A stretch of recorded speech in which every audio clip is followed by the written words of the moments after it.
إنما وليكم الله ورسوله والذين آمنوا.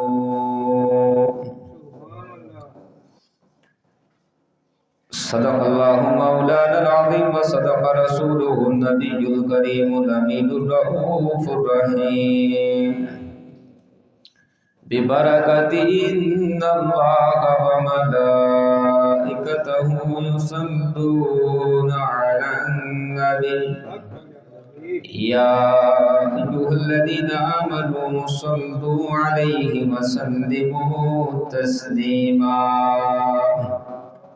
اللهم صل على سيدنا ومولانا محمد معدن الجود والكرم وآله وبارك وسلم.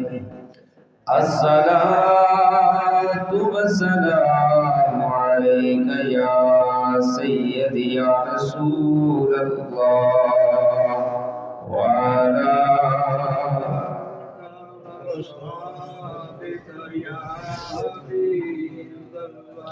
الصلاة والسلام عليك يا سيدي يا نبي الله وعلى آلك وأصحابك يا نور الله.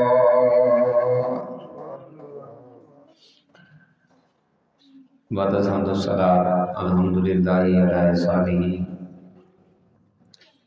جمعۃ مبارک کی بابرکت گھڑیاں، مقدس لمحات اللہ تبارک و تعالیٰ نے ایک مرتبہ پھر مجھے اور آپ کو اپنے گھر میں گزارنے کی سعادت عطا فرمائی. اللہ پاک ہمیں اس کی خوب خوب برکتیں نصیب فرمائے.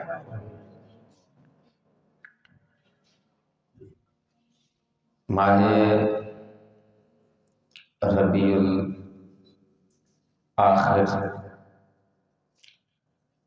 جسے ربیع الثانی، ربیع الاوس بھی کہا جاتا ہے، یہ جاری و ساری ہے. اور آج ربیع الآخر کی 11 تاریخ ہے، اور یہ وہ دن ہے کہ جسے حضور غوث اعظم علیہ رحمۃ اللہ اکرم سے بڑی نسبت ہے. ویسے تو اہل سنت کا یہ طریقہ کار ہے کہ وہ ہر چاند کی 11ویں کو ہر ماہ حضور غوث اعظم علیہ رحمۃ اللہ اکرم کی بارگاہ میں اظہار ثواب پیش کرتے ہیں. چونکہ یہ مبارک مہینہ وہ ہے کہ اس کی 11 تاریخ کو آپ کا وصال ہوا.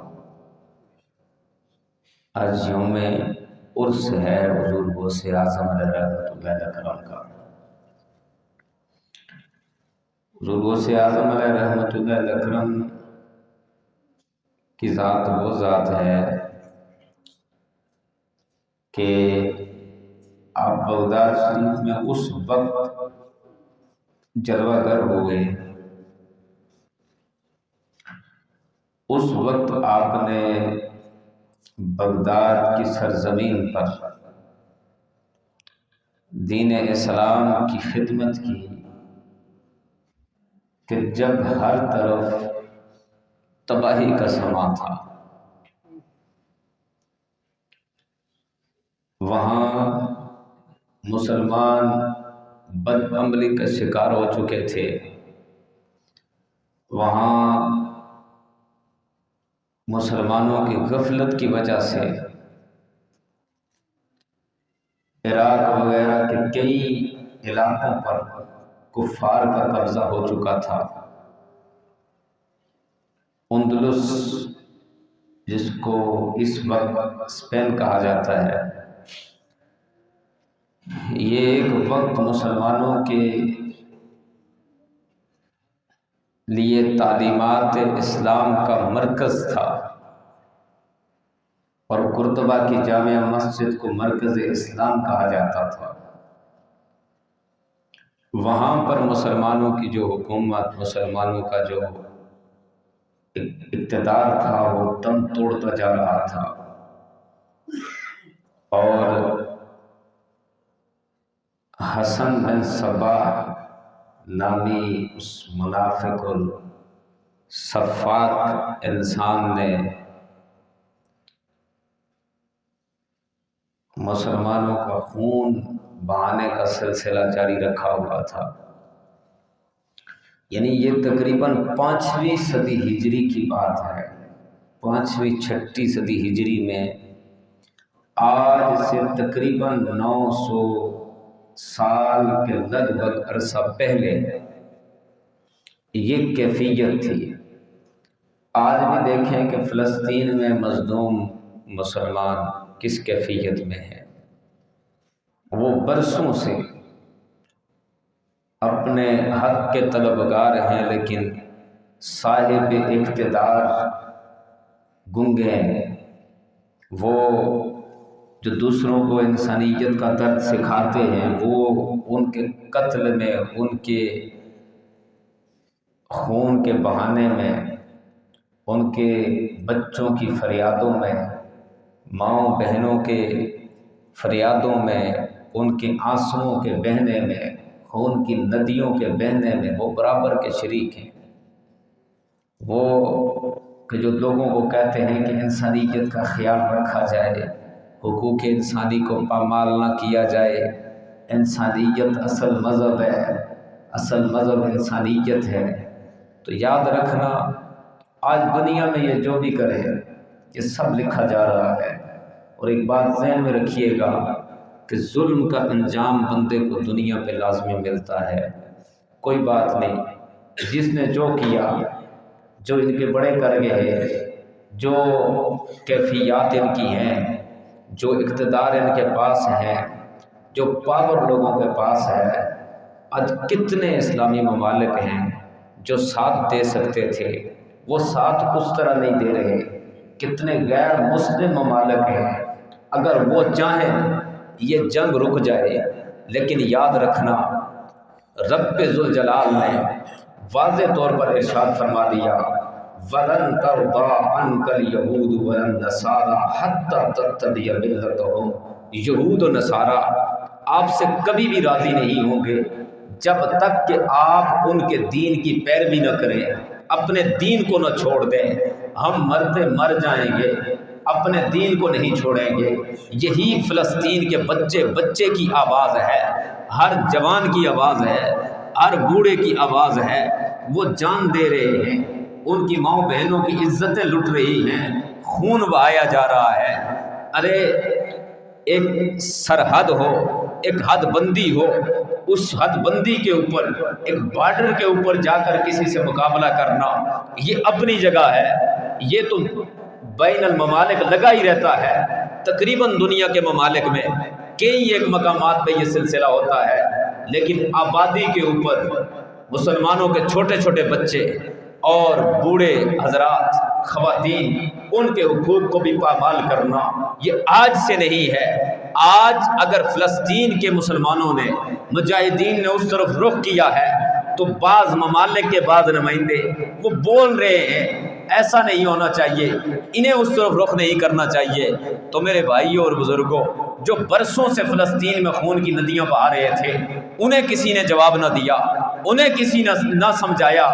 آج اگر وہ اپنی زندگی کے آخری سانس تک لڑنے کے لیے، علم حق کو بلند کرنے کے لیے کھڑے ہو گئے ہیں، تو ان کا مقابلہ اسی حیثیت سے کیا جائے، اسی انداز میں کیا جائے، اسی طریقے سے کیا جائے کہ جو طریقہ کار، جو بین الاقوامی طریقہ کار ہے، جو طریقہ کار جو معتبر ہے، جو ذہن میں آئے، عقل میں آئے، سمجھ میں آئے کہ مجاہدین کا مقابلہ کرنا ہے تو فوج نے مجاہدین کا مقابلہ کرنا ہے، فوج کا فوج سے مقابلہ ہوتا ہے۔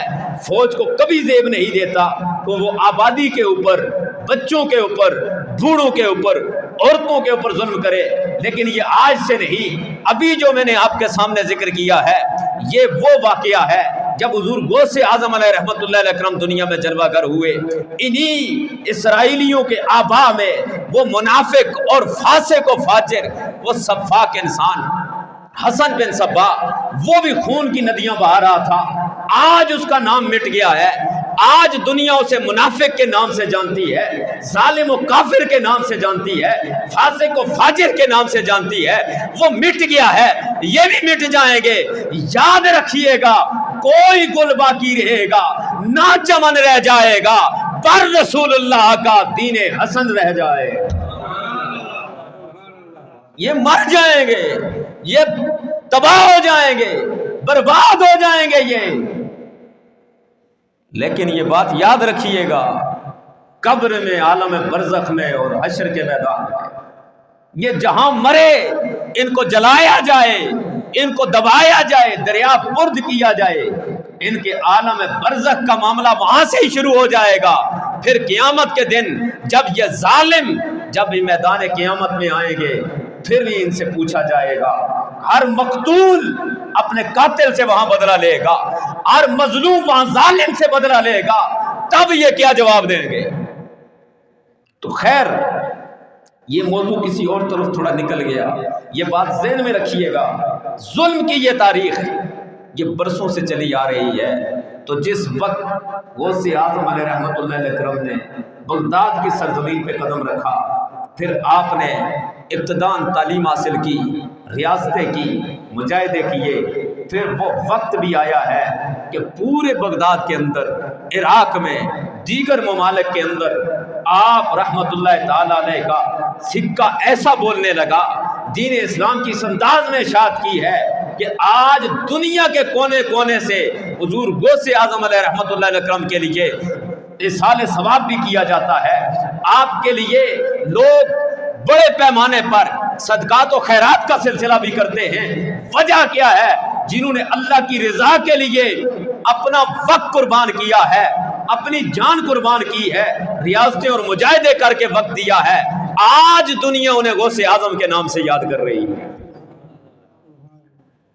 اچھا، حیرت کی بات یہ ہے کہ لوگ کبھی کبھی وہ وسوسوں کا شکار ہو جاتے ہیں اور وہ عجیب عجیب سی کیفیات لوگوں کے سامنے پیش کرتے ہیں۔ تھوڑا سا اس بات کو سمجھیے گا۔ اب جیسے ہم ذکر خیر کر رہے ہیں آج 11ویں شریف کے موقع پر، تو ایک دم یہ وسوسے ڈالے جاتے ہیں کہ جناب 11ویں شریف یہ شرک ہے، یہ شرک ہے۔ میرے بھائی، شرک کی تعریف کیا ہے؟ تعریف کیا ہے شرک کی؟ غیر اللہ کی عبادت کرنا۔ تو کیا ہم غوث پاک کی عبادت کرتے ہیں؟ نہیں۔ اصل مسئلہ یہ ہے کہ آپ کی طرف سے یہ جو وسوسوں کی مشین ہے نا، یہ آزاد ہے، یہ اسلام اور شریعت کے قوانین کی پابند نہیں ہے۔ اگر اسلام اور شریعت کے مطابق دیکھا جائے، اسلامی قوانین کے مطابق دیکھا جائے، تو میرے خیال میں اپنے ان اقوال پر، اپنے ان نظریات پر آپ کو بھی شرم آئے گی کہ ہم نے مسلمانوں کو کس فعل کے اوپر مشرک بنایا ہے۔ اب دیکھیں نا، عجیب سا کنسپٹ ہے۔ دو چیزیں میں آپ کے سامنے آج ذکر کروں گا۔ لوگ یہ کہتے ہیں کہ اللہ کے علاوہ کسی کو اپنا مددگار سمجھا تو آپ مشرک ہو جائیں گے۔ یہ وسوسے آتے ہیں کہ نہیں آتے؟ اور یہ وسوسے قبول کر کے لوگ لوگوں میں آگے ڈلیور کرتے ہیں۔ سب سے پہلی بات کہ یہ 11ویں شریف کیا ہے، اور پھر اس کے بعد دوسری بات کہ اللہ کے علاوہ کیا اور بھی کوئی مددگار ہو سکتا ہے۔ یہ دو باتیں ذہن میں رکھنی ہے۔ 11ویں شریف اصل میں یہ ہے کہ ہر مہینے کی 11 تاریخ کو یا بالخصوص ربیع الغوث جو مہینہ جاری و ساری ہے، 12 ربیع الاول کا سلسلہ ہوتا ہے تو ہم میلاد مناتے ہیں، اور اس کے بعد آگے ربیع الثانی کا مہینہ آتا ہے جس میں ہم غوث اعظم علیہ رحمۃ اللہ اکرم کی 11ویں مناتے ہیں۔ یہ 11ویں ہے کیا؟ اصل میں 11ویں یہ ہے، یہ کنسپٹ ذہن میں رکھیے گا، قرآن پاک پڑھ کر، درود پاک پڑھ کر، ذکر اذکار کر کے، نعت خوانی کر کے، بیان کر کے، ختم شریف پڑھ کے حضور غوث اعظم علیہ رحمۃ اللہ اکرم کی بارگاہ میں اصال ثواب کرنا، یہ 11ویں شریف ہے۔ بولو سبحان اللہ۔ مجھے بتائیں اس میں کوئی ایسا کام ہے جو ہم کسی غیر اللہ کی عبادت کر رہے ہیں؟ نہیں نہیں نہیں، وہ جو آپ بکرا ذبح کرتے ہیں اور آپ کہتے ہیں کہ یہ بکرا غوث پاک کا، تو غیر اللہ کا آپ نے نام لے لیا اوپر، تو قرآن پاک کی آیت مبارکہ ہے وَمَا أُهِلَّ بِهِ لِغَيْرِ اللَّهِ، وہ جس پر اللہ کے غیر کا نام لیا گیا تو وہ بھی حرام ہے۔ تو میرے بھائی پہلے تو چھوٹا سا سوال یہ ہے، اگر یہی بات مان لی جائے کہ جس چیز پر غیر اللہ کا نام بولا گیا وہ حرام، تو قربانی کے دنوں میں کیا آپ نہیں کہتے ہیں کہ یہ بکرا ابا جی کا ہے، یہ گائے بھائی کی ہے، یہ بیل نانا جی کی طرف سے، تو پھر وہ جانور بھی حرام ہو گیا؟ تو پتہ چلا آپ کو مسئلے کا پتہ ہی نہیں ہے کہ اصل میں اس آیت میں اس لفظ سے کیا مراد ہے۔ یہ بات سمجھ آئی؟ محرم شریف میں امام حسین رضی اللہ تعالیٰ عنہ کے نام کی سبیل، ان کے نام پہ بکرے کا ذبح کرنا، میلاد شریف کے موقع پر حضور کے نام کا بکرا ذبح کرنا، 11ویں شریف کے موقع پر غوث اعظم کے نام کا بکرا ذبح کرنا، اور نادان یہ اسی طرح ہے جیسے قربانی پہ آپ ابا جی کی طرف سے قربانی کرتے ہیں، اور قرآن کی آیت جس پر غیر اللہ کا نام لیا جائے اس سے مراد کیا ہے؟ اس سے مراد یہ ہے کہ جانور کو ذبح کرتے وقت، چھری پھیرتے وقت وہاں پر غیر اللہ کا نام لینا۔ اب اگر کسی نے غیر اللہ کا نام لیا، کیونکہ لوگ جانوروں کو ذبح کرتے تھے دور جاہلیت میں بتوں کا نام لے کر، کس کا نام لے کر؟ تو مجھے یہ بتائیں، کیا جانور کو ذبح کرتے وقت کوئی غوث پاک کا نام لیتے؟ کوئی حضور کا نام لیتے؟ کسی ولی کا نام لیتے؟ نہیں لیتا۔ واللہ باللہ تاللہ، اللہ کی قسم، ہم جانور کو ذبح کرتے وقت غیر اللہ کا نام نہیں لیتے، ہم یہی کہتے بسم اللہ اللہ اکبر، پھر اسی جانور کو ہم کاٹ کر دیگ میں ڈال کے کبھی سالن بناتے ہیں، کبھی چاول بناتے ہیں۔ اب وہ جو کھانا لوگوں کو کھلاتے ہیں، اس پہ جو اللہ کی طرف سے ثواب ملتا ہے، وہ ثواب ہم غوث پاک کی بارگاہ میں پیش کرتے ہیں۔ یہ کنسپٹ سمجھ آیا؟ مجھے ایمانداری سے بتائیں آپ ایک بات، اور یہ بات بھی ذہن میں رکھیے گا، کوئی بندہ کسی دوسرے بندے کو کافر کہے یا مشرک کہے، اگر سامنے والا بندہ کافر نہ ہو تو کفر لوٹتا ہے بندے کی طرف۔ استغفر اللہ استغفر اللہ معاذ اللہ۔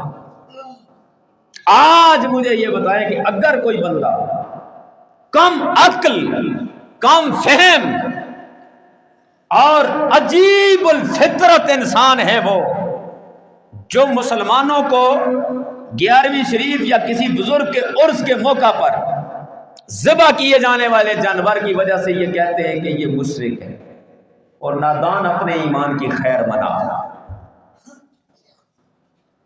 یہ کنسپٹ آپ کو سمجھ آ گیا؟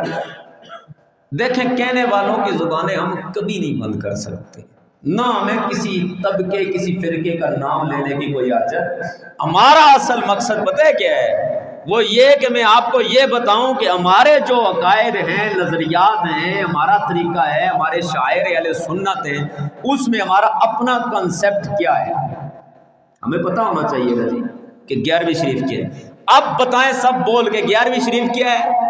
اصالِ ثواب۔ کیا ہے؟ تیجے کے موقع پر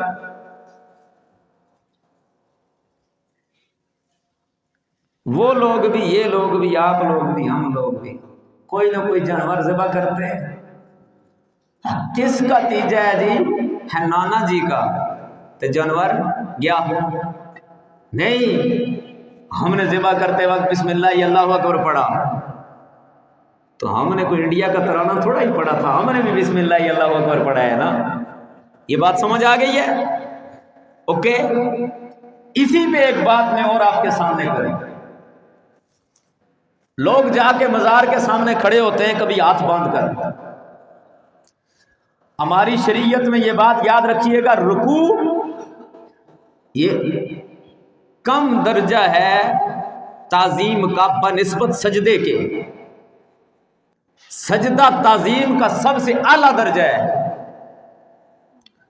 شریعت اسلامیہ میں حضور علیہ الصلوۃ والسلام کی اس امت کے لیے یہ حکم ہے، کسی بھی غیر اللہ کے سامنے نہ رکوع کرنا ہے نہ سجدہ کرنا ہے، یہ حرام ہے۔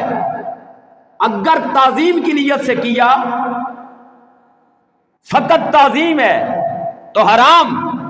اگر سامنے والے کو کسی نے خدا سمجھا اور اس کے سامنے سجدہ کیا، بندہ کافر ہو جائے گا۔ مجھے بتائیں یہ توحید نہیں تو اور کیا ہے؟ یہ توحید ہی تو ہم بیان کر رہے ہیں کہ رکوع کس کے سامنے کرنا ہے؟ اونچی بات نہ کرو۔ سجدہ کس کے سامنے کرنا ہے؟ اب اگر کوئی نادان چلا گیا کسی مزار پہ جا کے اس نے رکوع کیا یا سجدہ کیا، دو باتیں ہیں۔ پہلی بات تو یہ ہے کہ وہ اس کو دیکھ کر ایک بندے کو، پوری عوام اہل سنت کو مشرک بنا دینا، یہ کہاں کی عقل مندی ہے؟ ایک دوسرا، جس بندے نے سجدہ کیا یا رکوع کیا، اس بیچارے کو پتہ نہیں تھا کہ یہاں سجدہ جائز ہے یا ناجائز ہے۔ یہ تو کبھی امکان ہے کہ وہ سامنے والے صاحب مزار کو یا اللہ کے ولی کو خدا نہیں سمجھے گا۔ کوئی مسلمان ایمان والا کبھی کسی اللہ کے ولی کو خدا سمجھتا ہے؟ اگر اس نے سجدہ کر ہی لیا تو اس کو پوچھیں، آپ پکڑ لیں کیوں کیا ہے بھائی تو نے؟ بتائے گا جی بزرگ ہیں تو اس کو بتائیں۔ ہماری شریعت میں، اسلام میں کسی بھی بزرگ کے سامنے سجدہ یا رکوع کرنا جائز نہیں ہے۔ اس کو مسئلے کا پتہ نہیں تھا، اس نے جو فعل کیا نا انجانے میں، یہ کام تھا حرام۔ کیا تھا؟ خدا سمجھ کے نہیں کیا، اس نے کیا سمجھا؟ بزرگ سمجھ کے۔ لیکن کام کون سا کیا؟ تو جس بندے نے اس کو کہہ دیا کہ یہ مشرک ہو گیا، آپ مجھے بتاؤ، اس بندے کو جس نے یہ عمل کیا بزرگ سمجھ کے، کام تو حرام کیا ہے، اس کو بھی آپ اس وقت تک مشرک نہیں کہہ سکتے جب تک یہ آپ کو خود نہ بتائے کہ میں نے کس نیت سے سجدہ کیا ہے۔ آپ اس بات کو سمجھیں کہ کتنا حساس معاملہ ہے یہ۔ کسی کو کافر اور مشرک کہنا یہ کوئی آسان بات نہیں ہے۔ آپ حیران ہوں گے، ایک نہیں ایک سے زیادہ بندے ہیں سوشل میڈیا پہ ان کے، اب چونکہ آپ کو پتہ ہے کیمرے کی آنکھ کسی کو چھپنے نہیں دیتی ہے، جو منافقت ہوتی ہے نا، منافقت یہ بندے کو تباہ و برباد کر دیتی ہے، ظاہر و باطن کا تضاد۔ کچھ لوگ وہ ہیں بڑا جناب ان کا مذہبی اولیاء بنا ہوا، بڑا اچھا جناب وہ اپنے آپ کو اسلام کا نمائندہ، اور بلکہ آنے ہیں اسلام نہ اپنے آپ کی تھم سمجھنے، پلر سمجھتے ہیں، ستون سمجھتے ہیں۔ حال یہ ہے کہ میلاد شریف کے بارے میں بات ہو تو اس کا کھانا یہ جناب حرام ہے، شرک ہے۔ 11ویں شریف حرام، شرک۔ محرم شریف کی سبیل محرم کی یعنی لوگوں کو پانی پلانا اس نیت سے، اس کا ثواب امام حسین کی بارگاہ میں پیش کریں گے، اس نیت سے پانی پلانا، یہ بات سمجھ آ گئی ہے؟ تو ان کو ثواب پہنچے گا۔ اس کے بارے میں بھی پوچھا گیا، یقین کریں کتابوں میں یہاں تک لکھ دیا گیا، لوگوں نے لکھا کہ یہ ناجائز و حرام ہے۔ محرم کی سبیل وہ بندہ لگائے جو صحیح العقیدہ سنی ہو، صحابہ اور اہل بیت کا ادب کرنے والا ہو، آپ پیو وہاں سے، لیکن جس کے دل میں صحابہ یا اہل بیت کے معاملے میں ادب نہیں ہے، لا تشاربوہم، حدیث کے الفاظ ہیں، گمراہ لوگوں کے سبیلوں سے پانی نہیں پینا ہے۔ بات سمجھ آ گئی ہے؟ اوکے، اگلی بات سمجھیں آپ، وہ بندے کے دور حاضر میں یہ کہتے ہیں میلاد کا کھانا، 11ویں کا کھانا، محرم کا کھانا یہ حرام، خدا کی قسم وہ ہندوؤں اور سکھوں کے ساتھ ان کے مندروں میں جا کے بیٹھے ہیں اور کھا رہے ہیں۔ مجھے بتائیں یہ منافقت ہے کہ نہیں ہے؟ آپ سے میں اتنا ہی کہوں گا، ہمیں کوئی کسی سے بحث مباحثے کی کوئی ضرورت نہیں ہے، نہ ہم نے کسی سے جھگڑا کرنا ہے، نہ ہم نے کسی کو منوانا ہے۔ اللہ کے انبیاء کا کام بھی تھا پہنچا دینا۔ آپ کے سامنے 11ویں شریف کے اس موقع پر یہ بات میں نے اس لیے رکھی کہ ہمیں پتہ چلے ہمارا کنسیپٹ کیا ہے، چاہے وہ محرم کا دن ہو، محرم کے ایام میں وہ 11ویں کا سلسلہ ہو، تیجا ہو، چیلم ہو، کوئی بھی معاملہ ہو، اصل مقصد یہ ہے نیک اعمال کرو، لوگوں کو کھانا کھلاؤ اور ثواب اللہ کے نیک بندوں کی بارگاہ میں پیش کرو۔ مجھے بتائیں اس میں کوئی برائی ہے؟ حدیث سنیں، حضور نبی کریم رؤوف الرحیم صلی اللہ تعالیٰ علیہ وسلم کے پیارے صحابی خادم دربار حضرت انس رضی اللہ تعالیٰ عنہ، خادم دربار رسالت، آپ فرماتے ہیں میں نے کہ ایک صحابی حضور کی بارگاہ میں آئے اور آ کر انہوں نے عرض کی، روایت خلاصتاً ذکر کرتا ہوں کہ یا رسول اللہ، ہم جو ہمارے فوت شدگان دنیا سے چلے گئے ان کے لیے دعائیں کرتے ہیں، صدقات و خیرات کرتے ہیں، آپ بھی کرتے ہیں ہم بھی کرتے ہیں، کیا یہ ان کو پہنچتا ہے؟ سوال کیا تھا، کیا یہ صدقات و خیرات اور دعائیں فوت شدگان کو پہنچتی ہیں؟ سنو میرے حضور نے کیا فرمایا، میرے حضور نے فرمایا یہ دعائیں، یہ صدقات و خیرات ان کو پہنچتی ہیں۔ اگلی بات سنیے گا، میرے حضور نے فرمایا ان دعاؤں، صدقات و خیرات کی وجہ سے وہ اسی طرح خوش ہوتے ہیں کہ جیسے تم میں سے کسی کو کوئی بندہ تحفہ دیتا ہے تم خوش ہوتے ہو۔ یہاں پر ایک بات میں آپ کے سامنے ذکر کروں، یہ فائدے سے خالی نہیں ہے۔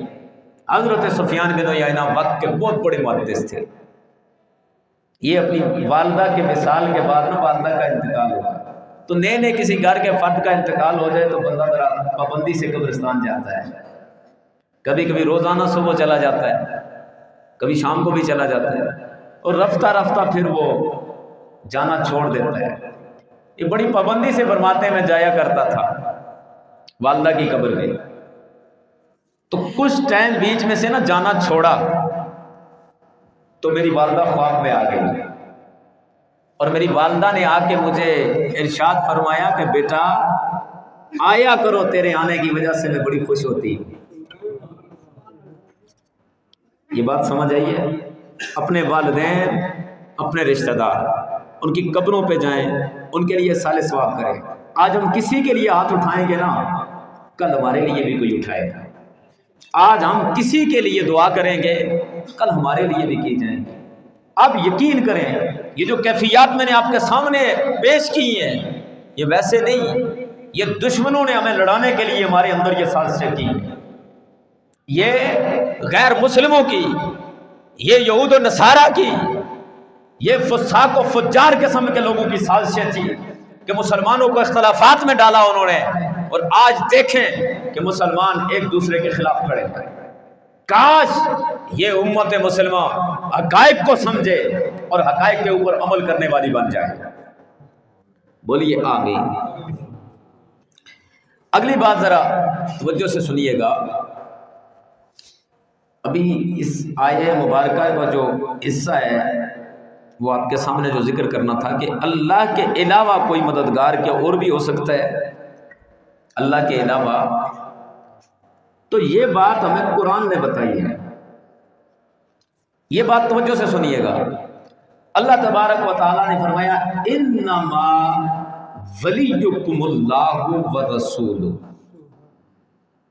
تمہارا ولی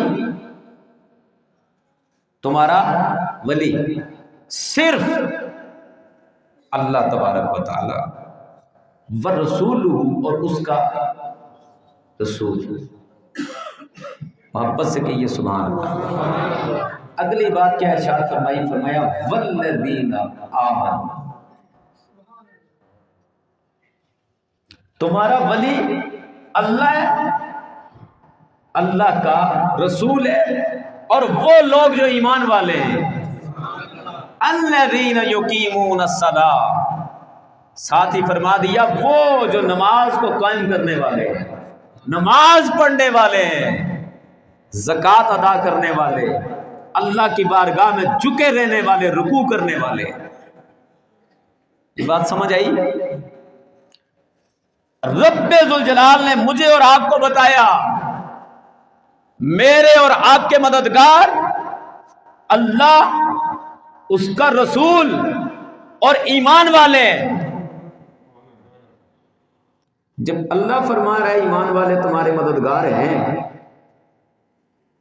اللہ کا رسول تمہارا مددگار ہے، اللہ کے اولیاء وہ ہمارے مددگار ہیں، تو پھر چونکہ چنانچہ چوں چراں یہاں کیوں؟ پھر اس آیت کا کیا جواب ہوگا؟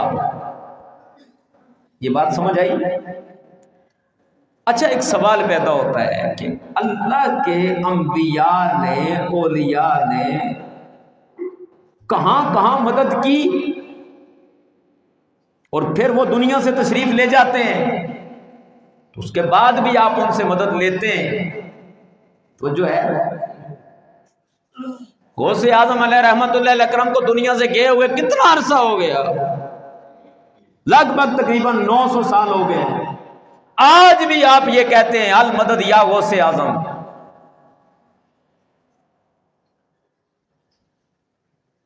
آج بھی آپ ان سے مدد مانگتے ہیں، آج بھی آپ ان کو پکارتے ہیں، آج بھی آپ ان کے نام کے نعرے لگاتے ہیں۔ کیا آج بھی وہ مدد کریں گے؟ ان کو دنیا سے گئے ہوئے اتنا عرصہ ہو گیا، اتنا وقت گزر گیا۔ توجہ ہے آپ کی؟ سب سے پہلی بات کہ لوگوں نے ایک اصول بنا دیا اپنی طرف سے اور کہا کہ جو بندہ دنیا سے چلا جائے وہ کسی کی مدد نہیں کر سکتا، وہ کسی کی مدد نہیں کر سکتا۔ آئیے ہم آپ کے سامنے وہ چیز رکھیں گے جس پر عمل خدا کی قسم ہر بندہ کر رہا ہے، لیکن پتہ نہیں اس بات کو کیوں نہیں تسلیم کیا جاتا کہ دنیا سے جانے کے بعد بھی اللہ کے انبیاء اور اولیاء مدد کر سکتے ہیں۔ ذاتی طور پر کوئی مدد نہیں کرتا ہے، جو بھی مدد کرے گا وہ اللہ کی عطا سے مدد کرے گا۔ کیسے؟ مجھے بتائیں حضور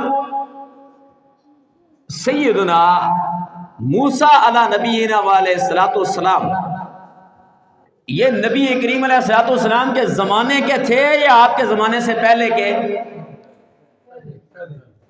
موسیٰ علیہ السلام پہلے دنیا سے گئے، پہلے وصال ہوا، ایسا ہی ہے امام الانبیاء بعد میں دنیا میں جلوہ گر ہوئے۔ شب معراج نبی کریم علیہ الصلوۃ والسلام نے ان کو کہاں دیکھا؟ پہلے قبر انور میں عند کثیب الاحمر، سرخ ٹیلے کے پاس موسیٰ علیہ السلام قبر میں کھڑے نماز پڑھ رہے ہیں۔ اس کے بعد امام الانبیاء جب مسجد حرام میں پہنچے تو موسیٰ علیہ السلام آگے پہلے وہاں پہنچے ہوئے، موسیٰ علیہ السلام کی رفتار امام الانبیاء کی رفتار سے زیادہ نہیں تھی، امام الانبیاء خود براق پہ تھے، براق کی رفتار سے موسیٰ علیہ السلام کی رفتار زیادہ تھی۔ موسیٰ علیہ السلام پہلے پہنچے، وہاں امام الانبیاء نے خطبہ دیا، سارے انبیاء نے خطبے دیے، حضور علیہ السلام نے اپنی امت کے فضائل بیان کیے، جناب ابراہیم علیہ السلام نے بھی حضور علیہ السلام کے فضائل کو بیان کیا۔ ابراہیم علیہ السلام میرے حضور کے آباء و اجداد میں، میرے حضور نے کتنے مقام پر حضرت ابراہیم علیہ السلام کے لیے ابی کا لفظ استعمال کیا، میرے والد، اور میرے حضور علیہ السلام امام الانبیاء وہ ہستی ہیں کہ انبیاء کی موجودگی میں آپ کے جد امجد، آپ کے والد حضرت ابراہیم علیہ السلام کھڑے ہو کر آپ کے فضائل کو بیان کر رہے ہیں۔ پھر نبی کریم علیہ السلام نے آسمانوں کا سفر کیا تو آسمانوں پر بھی موسیٰ علیہ السلام سے ملاقات۔ پھر امام الانبیاء صلی اللہ تعالی علیہ وآلہ وسلم نے سدرۃ المنتہا تک، وہاں سے آگے پھر لامکاں کا، پھر اپنے رب ذوالجلال کا دیدار کیا، راز و نیاز کی باتیں ہوئی۔ توجہ ہے، آخری بات ہے، اس کو توجہ سے سنیں۔ امام الانبیاء واپس تشریف لانے لگے تو رب نے ایک تحفہ دیا، کیا؟ کتنی نمازیں تھیں؟ 50۔ کتنی؟ یہ کس نے کام کروائی؟ گج کے بولو۔ موسیٰ علیہ السلام تو دنیا سے تشریف لے گئے تھے، جو اللہ کے انبیاء اور اولیاء دنیا سے تشریف لے جائیں وہ مدد نہیں کر سکتے، تو موسیٰ علیہ السلام تو پہلے تشریف لے گئے تھے، 50 سے 45، 45 سے 40 کرتے کرتے کتنی نمازیں رہ گئی؟ او میرے بولے سنیو، اپنے عقیدے پہ ڈٹے رہو۔ اگر کوئی یہ کہے کہ ایسا نہیں ہو سکتا تو انہیں کہیں مہربانی کریں 50 پوری کریں۔ ہر ایک بندہ پڑھتا 5 ہے۔ بتاؤ موسیٰ علیہ السلام نے دنیا سے جانے کے بعد مدد کی یا نہیں کی نا؟ مجھے پتہ ہے آپ میں تشنگی باقی ہے، آپ چاہتے ہیں اور بھی کچھ بتایا جائے۔ انشاءاللہ اگلے جمعہ المبارک کو مستند حدیث سے، آیات قرآنیہ سے، مستند واقعات سے، اسی آیت کو لے کر آپ کے سامنے انشاءاللہ میں کچھ چیزیں رکھوں گا کہ اللہ کے انبیاء اور اولیاء رب کی عطا سے دنیا سے جانے کے بعد بھی لوگوں کی مدد کر سکتے ہیں۔ اللہ پاک ہم سب کو عمل کی توفیق عطا فرمائے۔ وما علیہ الا البلاغ۔